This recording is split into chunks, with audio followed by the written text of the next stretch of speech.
जी बेटा, company law समझ आ रहा है शायद आपको। काइंड्स ऑफ कंपनीज चल रहा था हमारा, और अब हम दो ही पॉइंट डिस्कस किए थे, 1% कंपनी और प्राइवेट कंपनी। अब चल रहे हैं बेटे मेरे third, on the basis of members पे जो क्लासिफिकेशन है उसमें थर्ड आता है स्मॉल कंपनी। ये भी एक नया कॉन्सेप्ट है जो कंपनीज एक्ट 2013 से आया है। इसका है सेक्शन 2 क्लॉज 85। हाँ, दिस इज सेक्शन 2 क्लॉज 85। और इसमें उसने क्या बोला है, कहता है कि नाम से ही पता चल रहा है कि छोटी कंपनी किस बेसिस पे, एक कैपिटल और एक turnover.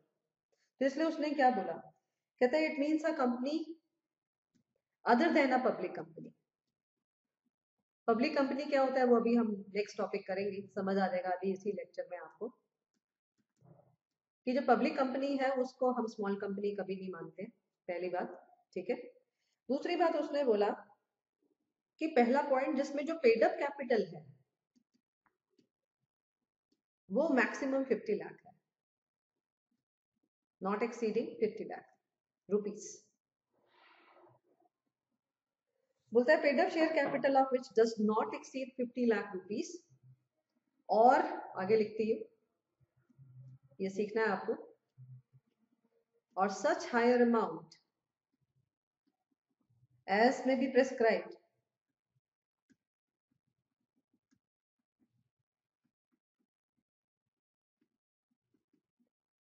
which shall not exceed 5 crore rupees,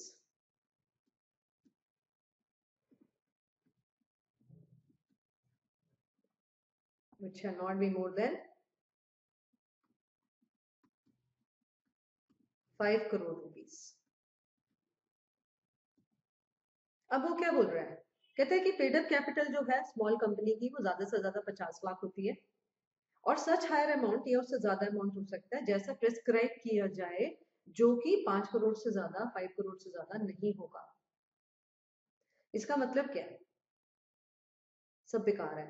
आज की डेट पे कितना है, 50 लाख। आपको एक ही फिगर याद रखनी है, आज की डेट पे स्मॉल कंपनी क्या होती है, paid up capital 50 lakh, 50 lakh max to max.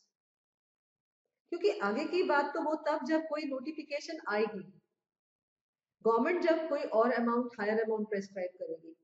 कल को मान लीजिए गवर्नमेंट ने बोल दिया 2 करोड़, 1 करोड़, तो तब की तब होगा, आज नहीं बोल रहा है। लेकिन गवर्नमेंट के ऊपर भी लिमिट डाल दी कानून ने कि गवर्नमेंट भी मैक्स टू मैक्स 5 करोड़ तक जा सकती है, 5 करोड़ तक पेड अप कैपिटल को लेके जा सकती है। तो आज की सच्चाई क्या है, एक ही line, paid up capital maximum 50 lakh. या फिर एक और तरीका है स्मॉल कंपनी को जज करने का, दूसरा तरीका है टर्नओवर, जो 2 करोड़ से ज्यादा नहीं है आज की डेट पे, लास्ट P&L अकाउंट। कहता है turnover of which as per its profit and loss account, last profit and loss account, जो मैंने बोला ना, जो भी last profit and loss account बनाया, मतलब पिछले साल का क्लोजर, उसका प्रॉफिट एंड लॉस, उसमें जो टर्नओवर है that does not exceed 2 crore, तभी वो स्मॉल कंपनी है।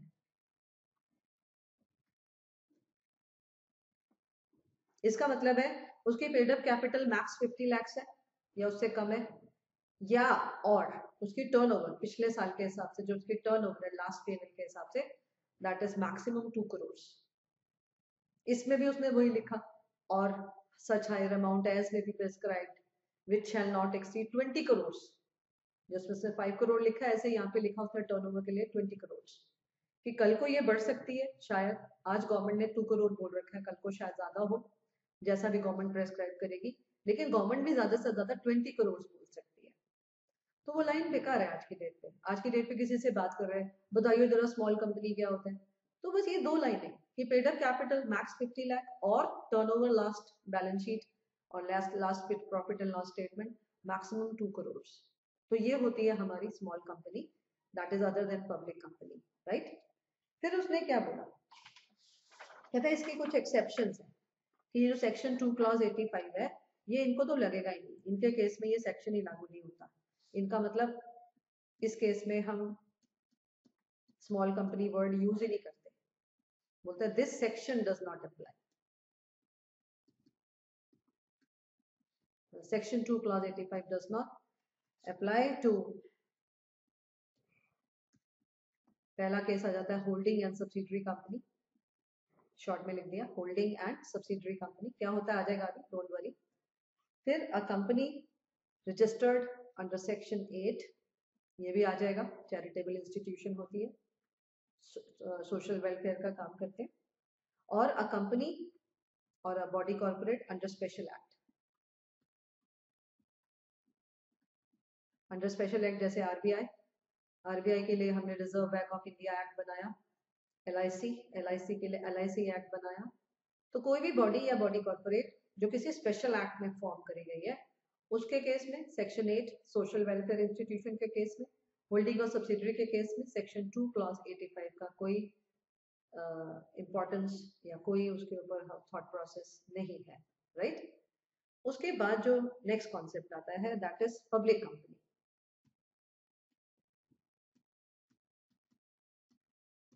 पब्लिक कंपनी वो जो प्राइवेट नहीं है, प्राइवेट क्या आपने सीख लिया, सेक्शन 2 क्लॉज 71 है इसका। अब वो क्या बोलता है, पब्लिक कंपनी क्या होती है जो प्राइवेट नहीं होती है, कहता है as per section 2 clause 71 a public company means a company which is not a private company. तो पहले तो उसने यही बताया कि जो प्राइवेट नहीं है वो पब्लिक है। इसका मतलब क्या हुआ, इसका मतलब हुआ एओए में रिस्ट्रिक्शंस नहीं है।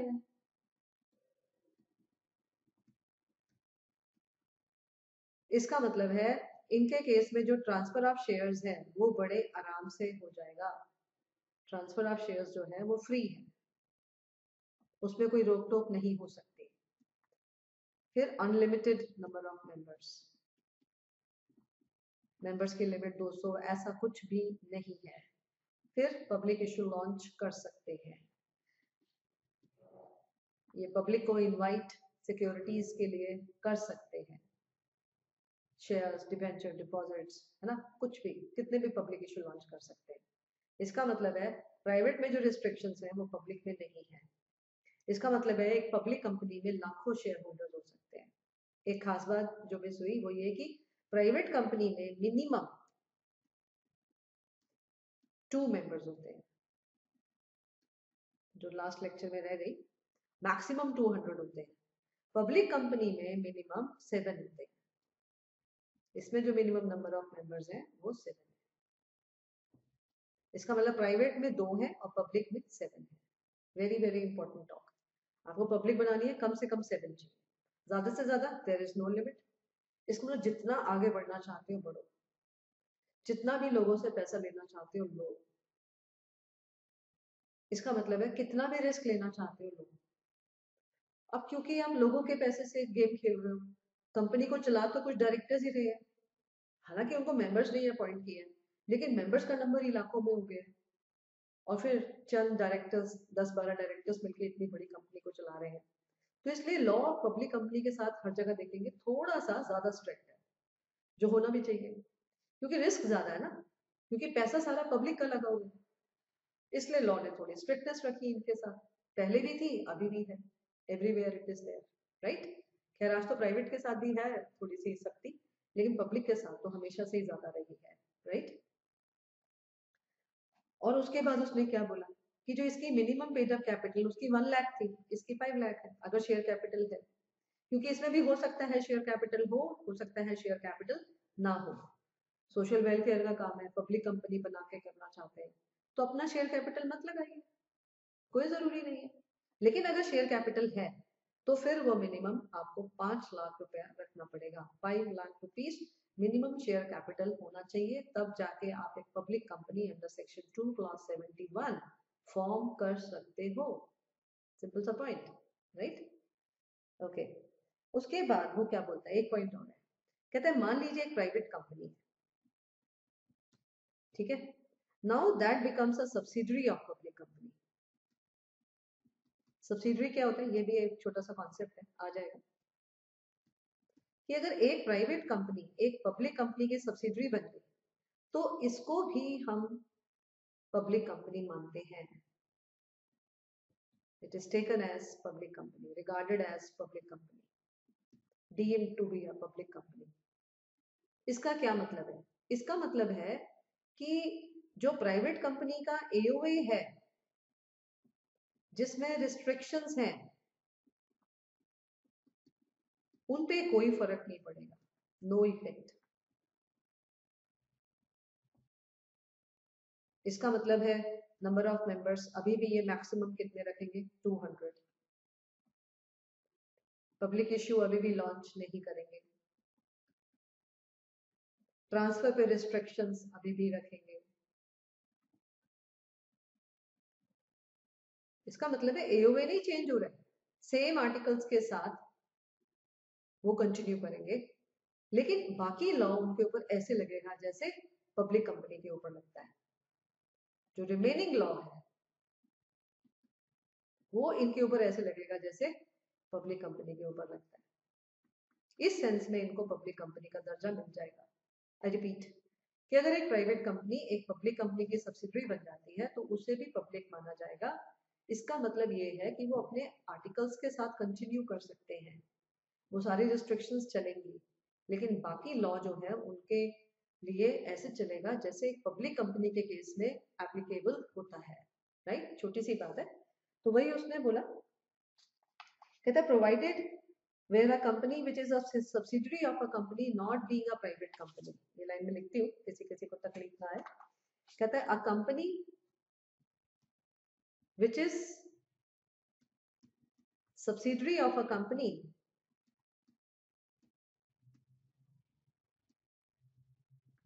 which is not private company shall be deemed to be public company,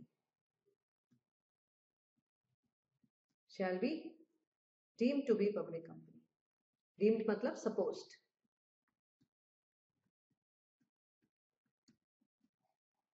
even where such subsidiary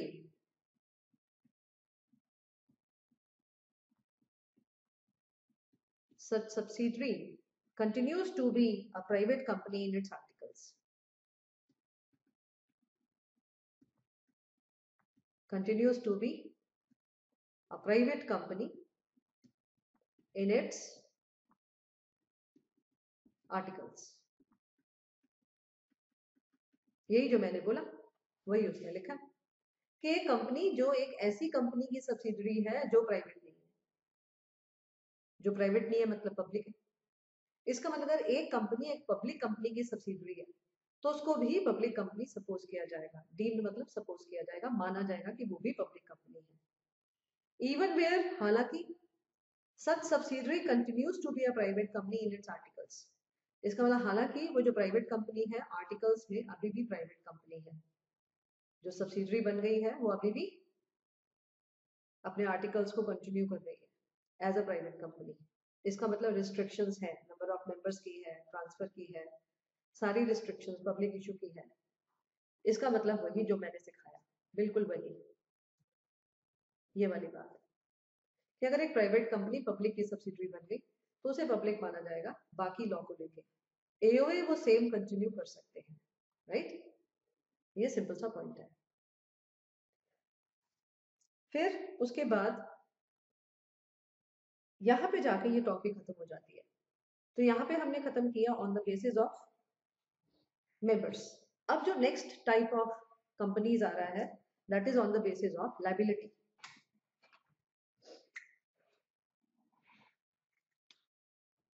अब जरा समझिएगा, ये बहुत आसान है, सब कुछ ही आसान है, ऐसा थोड़ा ध्यान से सुने बस आप। कि लायबिलिटी के बेसिस पे हमने किस तरीके से कंपनीज को बांटा हुआ है। तो इसमें पहला आता है कंपनी लिमिटेड बाय शेयर्स, दूसरा आ जाएगा कंपनी लिमिटेड बाय गारंटी, और तीसरा आ जाएगा अनलिमिटेड कंपनी। हाँ जी, अनलिमिटेड कंपनी। अब देखिए मैंने कैसे इसको समझा और कैसे लर्न किया। पहला आता है कंपनी लिमिटेड बाय शेयर्स।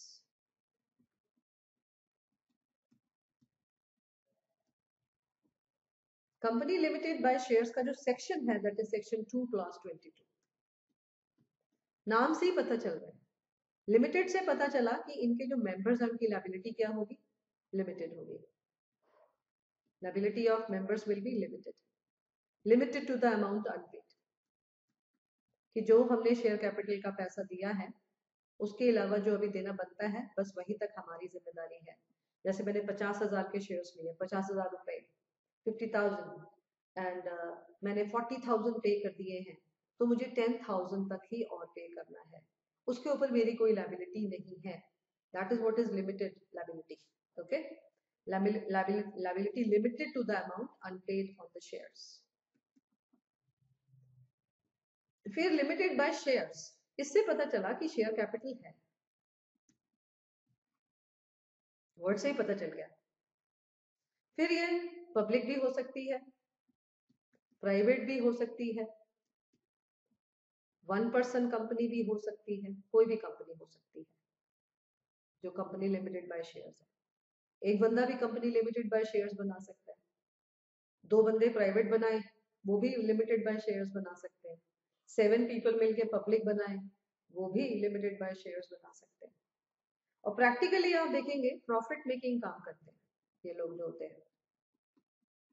इसका मतलब है हमारे आसपास जितने भी हमें दिखते हैं, टाटा, बिरला, रिलायंस, ये सबके सब यही वाली कंपनी है, company limited by shares.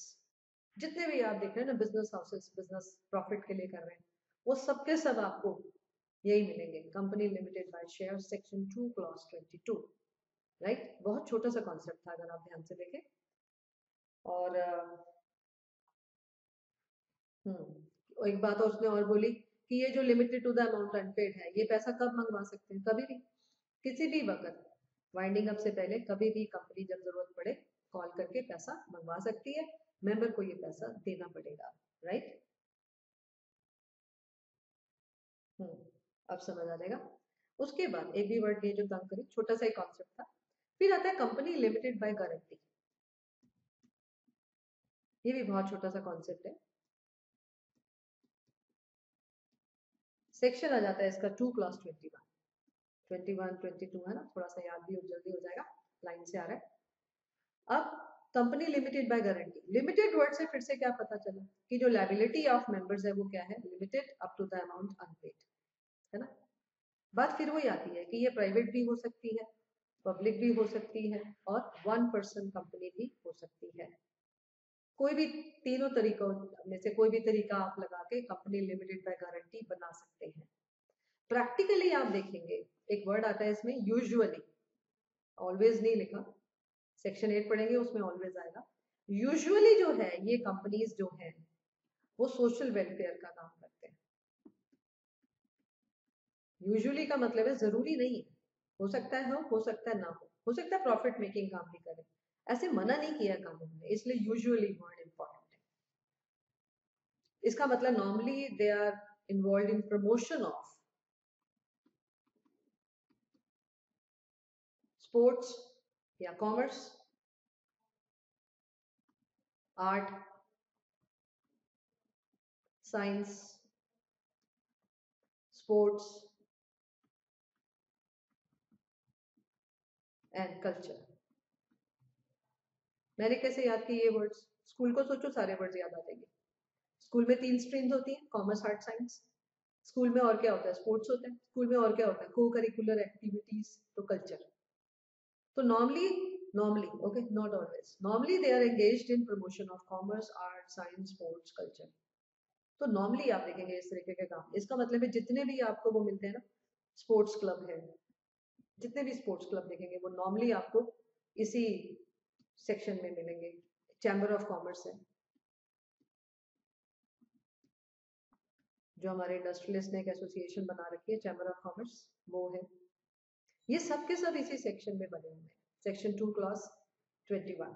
Right, जितनी भी हमारी वो होती है ना मार्केट में ट्रेड एसोसिएशन बन जाती है, ट्रेडर्स अपनी एसोसिएशन बना लेते हैं, काम करते हैं बिजनेस हाउसेस, वो अपनी एक एसोसिएशन बना लेते हैं प्रॉब्लम सॉल्व करने के लिए।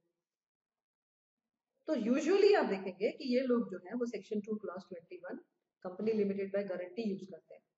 फिर बात आती है कि नाम से ही पता चल रहा है, जैसे लिमिटेड बाय शेयर में पता चल रहा था शेयर कैपिटल है, इसमें कुछ नहीं लिखा, इससे मेरे को समझ आया कि शेयर कैपिटल शायद हो शायद ना हो। इसका मतलब अगर नाम को ध्यान से देखें तो वैसे ही सब कुछ याद हो जाता है। नाम में शेयर्स का लिखा था, इसलिए शेयर्स हो शायद ना हो। लिमिटेड से क्या पता चला? लिमिटेड लायबिलिटी है। सिर्फ कंपनी लिखा है, इससे पता चला प्राइवेट, पब्लिक, ओपीसी कोई भी हो सकती है। यूजुअली ये मैं आगे बताऊंगी तो उससे समझ आ जाएगा कैसे याद कर सकते हैं। अब एक ही वर्ड रह गया गारंटी, कि गारंटी वर्ड क्या कर रहा है मैडम यहाँ पे, उसको समझना है। वो ये कि नॉर्मली ये जब कंपनीज बनती हैं तो इनके मेंबर्स कंपनी को शुरू में एक अंडरटेकिंग देते हैं, एक प्रॉमिस करते हैं कि जब कल को कंपनी वाइंड अप करेंगे, वाइंडिंग अप होगा कंपनी का, उस वक्त अगर जरूरत पड़ी तो हर मेंबर प्रॉमिस करता है कि वो एक पर्टिकुलर अमाउंट तक देगा।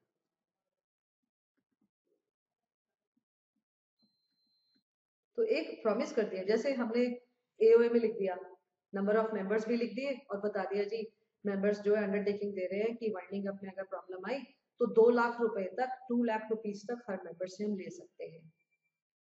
तो ये जो 2 लाख रुपीज है ये उसने गारंटी दे दी कि कल को अगर प्रॉब्लम आई तो मैं ये पैसा दूंगा। अब सपोज करिए एक ऑर्गेनाइजेशन है जिसमें 70 पीपल है और वाइंडिंग अप होती है और हमें सिर्फ 10 लाख की या 20 लाख की जरूरत है, दैट्स ऑल। तो मान लीजिए सिर्फ 20 लाख की जरूरत है जो कम पड़ रहा है, तो 20 लाख हम सिर्फ कुछ ही मेंबर से ले लेंगे या सबसे प्रोपोर्शनेटली लेंगे? तो आंसर आता है भाई प्रोपोर्शनेटली लेंगे। एक मेंबर से क्यों पैसा निकालेंगे या कुछ एक से क्यों निकालेंगे? गारंटी सबने दी है तो सब प्रोपोर्शनेटली उसको बियर करेंगे। इसका मतलब ये हुआ कि ये पैसा वाइंडिंग अप में मंगवाया जाएगा, वो भी अगर जरूरत पड़ी तो, और वो भी प्रोपोर्शनेटली। ये एक लाइन पकड़ी जो मैं बोल रही हूँ कि ये पैसा, ये लाइन आगे भी काम आएगी आपके, कि ये पैसा सिर्फ वाइंडिंग अप में मंगवाया जाएगा, वो भी अगर जरूरत पड़ी और वो भी प्रोपोर्शनेटली। इसका मतलब है ये जो पर्टिकुलर अमाउंट है ये मंगवाया जाएगा, लेकिन सबसे मंगवाया जाएगा और प्रोपोर्शनेटली मंगवाया जाएगा, रेशियो में मंगवाया जाएगा। राइट? इसका मतलब ये हुआ 3 वर्ड याद करने की, वाइंडिंग अप के वक्त, वो भी अगर जरूरत पड़ी, वो भी प्रोपोर्शनेटली। इससे आपको लॉजिक क्लियर हो जाएगा। ऐसे कुछ म्यूजिकल लाइंस पकड़ लेनी चाहिए जिससे बहुत जल्दी क्लियर हो जाता है और मेमोराइज हो जाता है। असली बात है मेमोराइज कैसे करें। तो वो गारंटी वर्ड से अब आपको याद आ जाएगा कि यूजुअली ये लोग सोशल वेलफेयर का काम करते हैं, ये भी याद आ जाएगा, कंपनी लिमिटेड बाय गारंटी। और इससे याद आ जाएगा कि वो स्कूल को देख के पांच शब्द, commerce, art, science, sports, culture, फिर वहां से याद आ जाएगा अरे हाँ स्पोर्ट्स क्लब, ट्रेड एसोसिएशन, है ना, चैम्बर ऑफ कॉमर्स, ये इसी से याद आ जाएगा। I hope you are getting. So it's all very simple. हाँ, अब आप पढ़ोगे एक एक वर्ड मैंने बता दिया है, क्योंकि इसमें रटने का नहीं है ना, ये सब तो मतलब जो हेडिंग है उसको देख के ही मुझे सारा याद आ जाता है कि इसमें ये सारे पॉइंट्स हैं। ऐसे इसलिए याद नहीं है कि इतनी बार बोल लिया। कंपनीज एक्ट 2013 में इतने चेंजेस हैं, तो अगर मैंने उसको समझ के बोला तो वो मुझे हमेशा के लिए सेट हो गया ब्रेन में। तो आप भी सेट कर सकते हो, कहीं कुछ मुश्किल नहीं है। मुश्किल होते हैं थोड़े से नंबर्स, सेक्शन 2 क्लॉज 68 है या 71 है या 22 है या 21 है, तो उसको हमें जब 3-4 बार देखेंगे बोलेंगे तब याद हो जाएंगे। नंबर्स धीरे धीरे याद होते हैं, एकदम याद नहीं होते हैं, ये बात पक्की है। लेकिन किसी के अंदर अगर एप्टीट्यूड है और एटीट्यूड है फिर याद कर सकते हैं। मन होना कि मेरे को नंबर याद करने, इच्छा आ जाए, फिर आप कर लेंगे। उससे क्या होगा पता है, इच्छा इतनी ज्यादा प्रबल हो जाएगी आपके अंदर, इतने ज्यादा इंटरेस्टेड हो जाएंगे आप कि आप उस चीज को बार बार देखेंगे कि अरे मुझे भूल गया, मैं चेक करूं मुझे भूला तो नहीं है, मुझे तो वो नंबर याद करना है। तो ऐसे अगर हर थोड़े टाइम बाद आप बैठ जाएंगे इंटरेस्ट लेके तो डेफिनेटली हो जाएगा। सिर्फ मेहनत से ही सब कुछ मिलता है पढ़ाई में, ये हमेशा याद रखिएगा। इंटेलिजेंट सब होते हैं, मार्क्स सबके नहीं आते हैं। I hope you are getting what I mean to say, right? अब एक छोटा सा और कॉन्सेप्ट है, उसको भी ले लेते हैं। और इसने एक पॉइंट और लिखा है जो मैंने बोला भी था, ध्यान रखिएगा, कंपनी लिमिटेड बाय गारंटी में, कि एओए जो है उसमें बकायदा लिखा होता है कि कितने नंबर ऑफ मेंबर्स से हमने कंपनी को स्टार्ट किया है। He says AOA of a such a company must state the number of members with which the company is to be registered. कि कितने नंबर ऑफ मेंबर्स है उसका मेंशन बकायदा एओए में होता है, राइट? फिर इसके बेसिस पर, लायबिलिटी के बेसिस पर जो लास्ट कैटेगरी आती है वो आती है अनलिमिटेड कंपनी। नाम से ही बहुत कुछ पता चल जाता है, और इसका सेक्शन है सेक्शन 2 क्लॉज 92, राइट? अब अनलिमिटेड तो पता चल गया, जो मेंबर्स की लायबिलिटी है वो अनलिमिटेड है। लेकिन असली बात ये है कि ये अराइज कब होती है? It arises only at winding up. इसका मतलब है कंपनी की लाइफ टाइम के दौरान मेंबर्स को कोई परेशानी नहीं आएगी। जो आउटसाइडर्स हैं वो कंपनी के मेंबर्स की पर्सनल वेल्थ, ये एक लाइन है जो बड़ी जगह लॉजिकली काम आए, शायद आपको ध्यान रखिएगा कि आउटसाइडर्स क्या देखते हैं। वो ये देखते हैं कि पर्सनल वेल्थ कितनी है मेंबर्स की। नहीं मिलेगा आपका इसको रियल लाइफ में एग्जांपल ना अनलिमिटेड का, इंडिया में मिल जाए तो बताइएगा। तो पर्सनल वेल्थ ऑफ, क्योंकि कोई भी आप बनाओगे अनलिमिटेड, कोई नहीं बनाता। क्यों बनाएंगे जब लिमिटेड का इतना सुंदर सा कॉन्सेप्ट है। तो पर्सनल वेल्थ ऑफ मेंबर्स कितनी है, इस चीज को देखकर आउटसाइडर इस कंपनी से डील करता है। इस तरीके से पता चलता है कि इनकी जो शेयर कैपिटल है उसकी कोई इंपॉर्टेंस नहीं है। वहां से मुझे याद हुआ कि शेयर कैपिटल शायद हो शायद ना हो। फिर ये प्राइवेट भी हो सकते हैं, ये पब्लिक कंपनी भी बना सकते हैं, और ये 1% कंपनी भी बना सकते हैं किसी भी तरीके से, क्योंकि नाम में तो कुछ लिखा नहीं, इसी से समझ आ जाता है कि भैया कोई भी पॉसिबल है तीनों में से। अनलिमिटेड से पता चला कि अनलिमिटेड लायबिलिटी है, लेकिन वो राइज तभी होगी जब वाइंडिंग अप का टाइम आएगा, वो भी अगर जरूरत पड़ी, वो भी प्रोपोर्शनेटली। तो वो म्यूजिकल लाइन फिर से काम आ गई, जो हमने कंपनी लिमिटेड बाय गारंटी में भी बोला, एक और जगह पे भी आ जाएगा, अनलिमिटेड में भी बोल दिया कि जो मेंबर्स की लायबिलिटी है ये है अनलिमिटेड। उनकी जो पर्सनल वेल्थ है उस पर ध्यान जाएगा, उनके बंगलोज कार्स की सेल भी हो सकती है कल को अगर कंपनी के पास पैसा नहीं बचा और दिक्कत आ गई। लेकिन ऐसा नहीं है कि एक पर्सन से ही सब कुछ ले लिया जाएगा, एक मेंबर कोई प्रॉब्लम आएगी, no no no, it will be again proportionately. इसलिए वो लाइन फिर कामयाब है कि ये पैसा वाइंडिंग अप के वक्त मंगवाया जाएगा, वो भी अगर जरूरत पड़ी, और वो भी प्रोपोर्शनेटली। इसको ऐसे म्यूजिकली पकड़ोगे तो याद हो जाएगा। और नाम में कुछ नहीं है, इससे पता चला शेयर कैपिटल शायद हो शायद ना हो। कंपनी लिमिटेड बाय शेयर्स में शेयर्स लिखा था, यहाँ कहाँ लिखा है, तो इसी से मेरे दिमाग में सेट हो गया। फिर कुछ नहीं लिखा है, इसलिए पब्लिक प्राइवेट ओपीसी कोई भी हो सकती है। फिर इनके एओए में भी लिखा होता है कि कितने नंबर ऑफ मेंबर्स हैं। फर्क क्या है? फर्क ये है कि अगर मान लो कल को प्रॉब्लम आई, अनलिमिटेड लायबिलिटी है, तो केस किसके नाम पे होगा? तो भैया वो तो कंपनी के नाम पर होगा ना। इसका मतलब है मेंबर्स के नाम तो खराब नहीं होंगे ना, उनकी रेपुटेशन तो नहीं हिल रही। ये एक सबसे बड़ा फर्क है एक सोल प्रोप्राइटरी कंसर्न में, एक पार्टनरशिप फर्म में, और एक अनलिमिटेड कंपनी में। कि अनलिमिटेड कंपनी में जो मेंबर्स है उनकी लायबिलिटी अनलिमिटेड है, लेकिन उनके नाम की रेपुटेशन नहीं हिल रही है, क्योंकि उनके नाम पर कभी केस ही नहीं होता है। क्यों? सेपरेट लीगल एंटिटी, कंपनी जो है वो अलग है, कंपनी कंपनी है, मेंबर्स मेंबर्स हैं। इसलिए नाम किसका इस्तेमाल होगा तो डेफिनेटली कंपनी का होगा, उसके नाम पर ही केस होगा, मेंबर्स फंसेंगे। लेकिन वो तब जब कंपनी खाली हो जाएगी, उसके पास कुछ नहीं बचेगा, तभी ऐसा होगा, अदरवाइज कोई प्रॉब्लम आने वाली नहीं है। राइट? फिर होता है कि इनका जो एमओए होता है, मेमोरेंडम ऑफ एसोसिएशन, एक और डॉक्यूमेंट होता है जो मेन फंडामेंटल डॉक्यूमेंट बोला जाता है, मेमोरेंडम ऑफ एसोसिएशन। इसमें ना कुछ क्लॉजेज होते हैं, कुछ डिटेल्स होती है कंपनी की। तो कैपिटल की डिटेल भी एक होता है कैपिटल क्लॉज, वो कैपिटल की डिटेल भी इसी में होती है, कैपिटल क्लॉज बोलेंगे उसको हम, कि जिसमें बताते जाते हैं कितनी ऑथोराइज कैपिटल है। लेकिन जो अनलिमिटेड कंपनी का केस है उसमें कैपिटल क्लॉज नहीं होता, उसमें कैपिटल क्लॉज ही नहीं होता। क्यों? क्योंकि जो अगर इनकी ऑथोराइज कैपिटल है, अगर इन्होंने शेयर कैपिटल रखी है, तो वो जो ऑथोराइज कैपिटल है उसका वो मेंशन एओए में करते हैं, आर्टिकल्स ऑफ एसोसिएशन में करते हैं, एमओए में नहीं करते हैं, क्योंकि एमओए में कैपिटल क्लॉज ही नहीं होता। यहां से एक आइडिया लगा कि जब आपने कंपनी का एमओए पढ़ा और आपको कैपिटल क्लॉज नहीं मिला, तभी आप समझ गए कि ये अनलिमिटेड कंपनी हो सकती है। और अगर उसमें शेयर कैपिटल है तो ऑथोराइज कैपिटल होगी, तो उसका मेंशन आपको एओए में मिल जाएगा।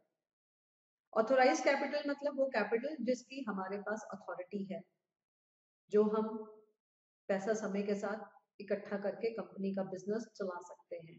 We got the authority to collect so much capital, to arrange so much capital. जैसे किसी ने अपने ऑथोराइज कैपिटल 10 करोड़ रखी है, इसका मतलब है 10 करोड़ तक वो अपना पैसा जमा कर सकते हैं, उनको किसी से पूछने की अथॉरिटी से जरूरत नहीं है, क्योंकि जब उन्होंने कंपनी बनाई थी तभी उन्होंने ऑथोराइज कैपिटल 10 करोड़ के हिसाब से रजिस्टर कराया था। तो रजिस्ट्रार को पहले से ही पता था कि इनके पास अथॉरिटी है 10 करोड़ की कैपिटल को अरेंज करने की। अब विषय आता है फिर से कि एमओए में ये कैपिटल क्लॉज ना लिख के एओए में ऑथोराइज कैपिटल को मेंशन कर देंगे। फिर एक बात आती है कि जो एक प्राइवेट कंपनी होती है जो लिमिटेड है, लिमिटेड लायबिलिटी वाली है ना, तो उसके नाम के आगे प्राइवेट लिमिटेड लिखा होता है, एबीसी प्राइवेट लिमिटेड, ठीक है। अब एक पब्लिक कंपनी है, उसमें भी लिमिटेड लायबिलिटी है, तो उसके नाम के आगे सिर्फ लिमिटेड लिखना जरूरी है। जैसे एबीसी लिमिटेड, वहां पे क्या लिखना था, एबीसी प्राइवेट लिमिटेड, यहाँ पे क्या लिखना है, एबीसी लिमिटेड। लेकिन अगर कोई अनलिमिटेड कंपनी है तो उसके आगे कोई भी नाम में नहीं लिखा जाएगा लिमिटेड या अनलिमिटेड वर्ड, सिर्फ नाम आ जाएगा बीसीडी, दैट्स ऑल। इसके नाम के आगे ना तो आपको लिमिटेड लिखना है क्योंकि ये लिमिटेड है नहीं, और अनलिमिटेड लिखने की जरूरत नहीं है। तो ये भी एक पॉइंट है जो आपको ध्यान देना है कि एक तो इनका कैपिटल क्लॉज नहीं होता, फिर इनके नाम के आगे कुछ नहीं लिखा होता, फिर मेंबर्स की लायबिलिटी अनलिमिटेड लेकिन at the time of winding up, फिर एओए में इनके भी लिखा रहता है कि कितने लोगों से हमने इस कंपनी को बनाया है, ये सारी बातें हैं, राइट। अब फिर एक बात और है जो मैंने नहीं बताई, पढ़ेंगे तो पता चलेगी कि अगर मान लीजिए कल को प्रॉब्लम आई, डेफिशिएंसी हो गई, कमी पड़ गई कैपिटल की, है ना, तो एक की जो डेफिशिएंसी है वो फिर बाकी शेयर करेंगे, शेयर्ड बाय अदर्स, बिल्कुल जैसे पार्टनरशिप फर्म में होता है, एक की डेफिशिएंसी को बाकी सारे झेलते, ऐसे ही यहाँ पर है, क्योंकि अनलिमिटेड है ना इसलिए। तभी वो बोलते हैं deficiency of one will be shared by others just like in a partnership firm. उसके बाद सारी बातें मैंने आपको बता दी, एक एक पॉइंट बता दिया है, समझ आ जाएगा आपको। बिल्कुल सब कुछ बता दिया है। ओके, तो यहाँ पे ये लेक्चर रोकते, नेक्स्ट फिर अगले लेक्चर में लेंगे, ठीक है। Okay, bye.